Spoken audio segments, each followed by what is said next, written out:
By the time this video drops, I'm like 1000% sure the Bakugo versus Reze discussion has died down. But honestly, this is probably the most normal I've ever seen people be about their agendas. At least from what I've seen. I'm sure we done had a couple actually insane things said, but I have yet to see those personally. But the amount of beautifully crafted, insane art we've gotten out of this has been so fire to me. After watching the Chainsawman movie, I personally thought Reze had this fight in the bag, but it seems I may have been wrong. Agenda piece can be funny sometimes, but it can also be the literal rottiest of brain rot too, so normally when I hear the word agenda, I'm auto cautious to engage. But after this little Bakugo Reze arc we had, I'm kind of hopeful that really cool and awesome things can come out of the agenda wars. Sometimes. I'm an anime only with Jujutsu Kaisen, so I don't have a lot of knowledge on the specifics of what goes on with their agenda wars, minus the potential man stuff, of course. It's genuinely so insane to me that the Megumi slander got so big, it transcended anime as a whole, and now we got potential man everywhere. The potential man as a concept has been lifted up into like general pop culture. It's kind of beautiful. I can't even really fathom what those conversations would even look like, because there's very clearly two characters in that series that are leaps and bounds more powerful than everyone else knows. But this Bakugo Reze arc of the internet has been such a breath of fresh air. Before this, the only type of slander art I ever seen was from Togashi, and his is actually just genuinely funny too. Mihawk painting his sword black was genuinely hilarious too. Like, it's not just Togashi, but Togashi is the one I most consistently see do funny slander art. I think when the agenda conversation isn't just two people aimlessly going back and forth until the sun freezes over, it can be way more fun to witness. Togashi be frying everybody though, I can't lie, it's fantastic. But with the actual fight between Bakugo and Reze, after coming out of that theater, I was like 99% sure Reze would be the winner. Them explosions were explosioning crazy. I ain't seen this final season of My Hero yet, but I understand that Bakugo is in his most cracked, busted, overpowered state right now. So yeah, he probably wins in a death battle, not gonna lie. But Reze would ultimately win in canon because she would be way more willing to kill Bakugo first. And there's her insane regenerative abilities on top of that. I don't know what any of these heroes' policies are on murder, but Bakugo's hero name is for the fashion, bruh. This is not no great explosion murder guy. Hey, the full name is hard though, I can't lie. Dynamite, you know what I'm saying? That's cool. I feel like Bakugo's hero spirit would have him hesitating to boom Reze into oblivion. I don't know. Or maybe that's more of a Deku thing. Deku versus Reze is not even fair though. Like, we're not even going for all that, bro. Deku is just the avatar. That's not even fair. No. Deku versus Denji, I'm not really caught up on Chainsaw Man. I'm an anime only, so I don't really know the height of Denji's abilities. I don't know what Reze's limit on regeneration is, but it's gotta be crazy because Denji was surviving all type of shit he should not have been surviving. I mean, Reze herself literally used her severed head as a bomb. Motherfucker turned her whole body into a bomb and spawned another one. She basically got hacks, dog. It's fried for Bakugo. And I've seen people talk about how Reze needs blood to be able to like fully regen, but like in a death battle against Bakugo, both of them are gonna be bleeding crazy. So like, she has her blood, I'm not gonna lie. Just drink the blood, you feel me? Even though I'm team Reze on this,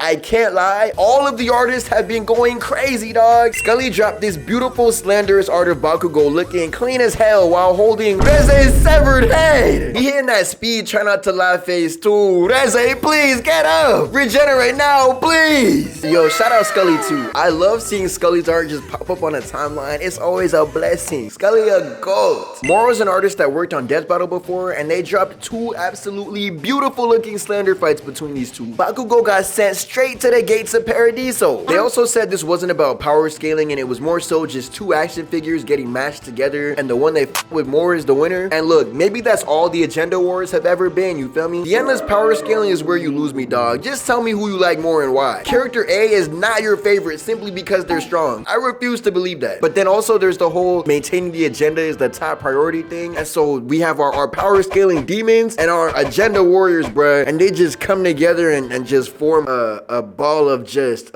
hatred, you feel me? It's just straight hatred and venom. When it comes to agenda piece, I live in absolute peace and harmony being a Law fan. I'm more than content with the fact that Blackbeard did him crazy, because that's literally the main villain of the entire series. Like, dog, is it not beautiful that the nigga put up a fight at all? We got to see a real master tactician at play, and this may be the closest thing we get to a naval battle for the rest of the series. Shachi and Penguin were going stupid underwater. We got to see a pirate crew move like a well well-oiled machine, all in support of their captain. It was beautiful. But yeah, of course, while I was losing that fight. But on the One Piece side of things, it really be feeling like watching sports betting type discourse. Like you have your side and I got mine, and we will forever be at war with each other. When JJK ended, it feels like all the agenda motherfuckers migrated to One Piece, cause I swear it was not this bad a few years ago. But it's not always bad either though. Like there are a lot of creators who lean into the agenda talk and make it really funny, in the same way there's creators that lean into the shipping side and make that fun too. JD Legend might be my favorite part of Agenda Piece though. I don't care what I read. It's about the agenda. He makes this shit fun as hell, but he also highlights a lot of the memes that come out of it too. I can never really say I hate Agenda Piece because of stuff like this, dog. It's just too entertaining. But if I stay on that side for too long, I literally feel my lifespan deteriorate. It can be so annoying scrolling through the Bird app looking for people's takes on a chapter and only seeing Sanji upscale or Zoro upscale. Like, we both know it don't matter who's stronger. This cannot be all you got out of this chapter.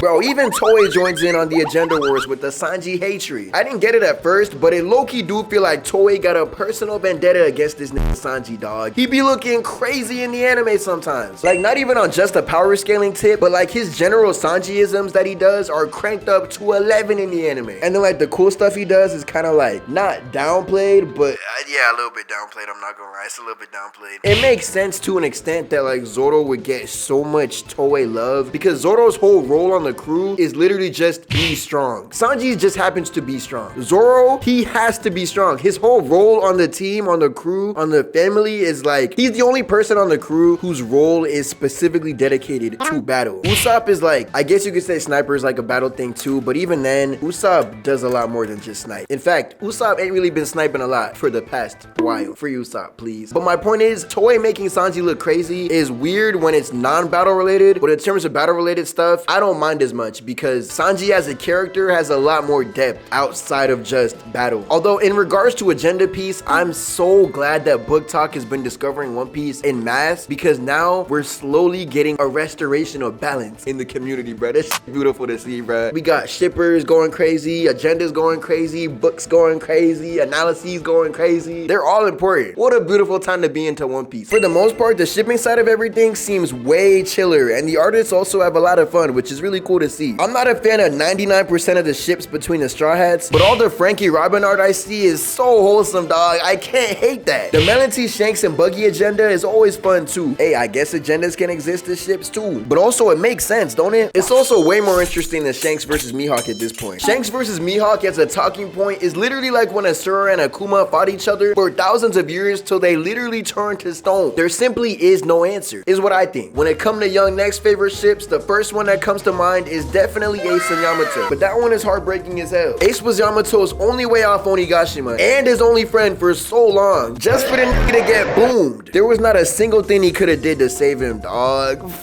It hurts. Law and Robin was a fun ship to me because they both want to know the truth of the world in some capacity, but that one's not that interesting if I'm being honest. Angel Devil and Aki's a fun ship though. I seen somebody say that those two's relationship could be read as an allegory for HIV, which might sound crazy out of context, but the way they explained it made it make so much sense. I wish I could find the damn tweet, bro. Hold on. Even the way their personalities clash is fun to watch though. They're both monotone and nonchalant as hell, but Aki's extremely driven while Angel's extremely lazy. They're almost the same, but like not really at all. They both have a very I'm just a chill guy type of like vibe to them, but their actual motivations so very different. I think that's cool as hell. Angel Devil hates his 9 to 5 and I really can't blame him, bruh. I think there's something so interesting about the way Death Battle contributes to the larger Agenda Wars discussions. When a new Death Battle drops, you gonna see two of the most random communities of fandom come together and either clash like crazy or just talk about this in general. It's kind of nice. It is funny that the Bakugo Reze debate ain't even about them anymore. Like other My Hero characters are getting pitted against other chainsawman and JJK characters now. This is about to be absolute chaos, dog. I'm seeing Itadori